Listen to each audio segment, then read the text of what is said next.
দেওয়া যাবে না। এখানে একজন রাজনীতি করতো, সে রাজনীতির ক্ষেত্রে হয়তো বড় কোনো অপরাধ করেছে, মানুষের ক্ষোভের জায়গা থেকে তার উপরে প্রতিশোধ নিয়েছে, এটাকে আমরা ধর্মীয়ভাবে নেব কেন? এটা আমাদের দায়িত্ব না, এটা তারাই এখন প্রতিবাদ করছে। আবার কোনো কোনো দেশ এখানে জড়ায়ে পড়ছে বিশেষভাবে, সেই দেশেরই বিবেকবান মিডিয়াগুলো এখন তার প্রতিবাদ করছে যে এটা অসত্য।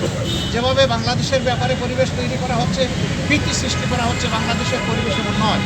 পার্টিকুলারলি আমাদের দলের নাম নিয়েও সেখানে এখন ভারতের গুরুত্বপূর্ণ ব্যক্তিরা তারা পোস্ট এডিটোরিয়াল লিখছেন যে কোথায় তাদেরকে অভিযোগ দিচ্ছেন আপনারা, তারা তো লাঠি হাতে মন্দির পাহারা দিচ্ছে, যারা মন্দির পাহারা দিচ্ছে তাদেরকে কেন আপনারা অহেতুক লেনদেনে বলেন? তারাই এর প্রতিবাদ করছে, আমাদের প্রতিবাদ করার দরকার পড়ছে না।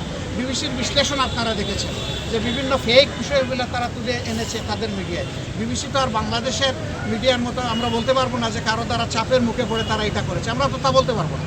এরকম কোনো চাপও নাই তাদের, তারা কারো চাপের পরোয়াও করে না। আমাদের অনেক সময় চাপে বিভিন্ন অবস্থা সৃষ্টি হয়ে যায়, তারা তো ওরকম না। সেই হিসাবে আমরা আশা করি যে বাংলাদেশে কেউ ওরকম পরিস্থিতি সৃষ্টি করতে চাইলেও, কোনো ষড়যন্ত্র করতে চাইলেও জনগণের ঐক্যবদ্ধ প্রতিরোধের মুখে কেউ টিকবে না ইনশাআল্লাহ। মাননীয় আমির, একটা প্রশ্ন ছিল, সেটা হচ্ছে যে আমরা দেখেছি যে আপনাদের দলকে নিবন্ধন বাতিল করে এবং আপনাদের দলকে যে নির্বাহী আদেশ নিষিদ্ধ করা হয়েছিল, এই বিষয়ে কোনো আলোচনা হয়েছে কিনা, সেটা কবে নাগাদ উঠতে পারে বা আপনাদের এবং আপনাদেরকে বড় রাজনৈতিক দল আপনার সাথে কি প্রত্যাশা করছে বা ডক্টর মোহাম্মদ ইউনূস উনি আপনাদেরকে কি প্রত্যাশা দিয়েছে বা আশ্বাস দিয়েছে? আসলে দেখেন, আমরা এখানে দলীয় দাবি দাওয়া নিয়ে আসি, আমরা এসেছি জাতীয় স্বার্থের বিষয়টা আলোচনা।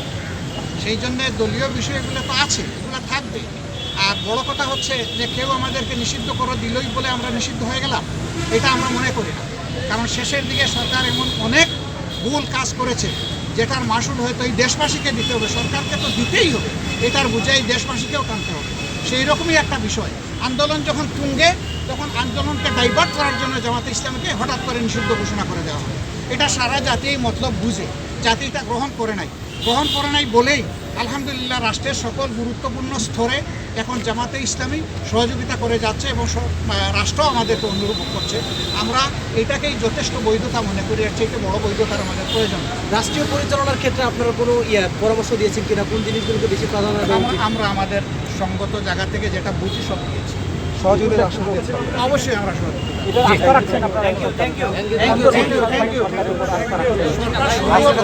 আস্থা কেন রাখবো না? এটা তো জনগণের বিপ্লবের সঞ্চার। আমরা এখনই আস্থা হারিয়ে ফেলার মতো তো কোনো জিনিস আমরা দেখছি না। Thank you very much. আসসালামু আলাইকুম। আমাদের পক্ষ থেকে সবাইকে ধন্যবাদ।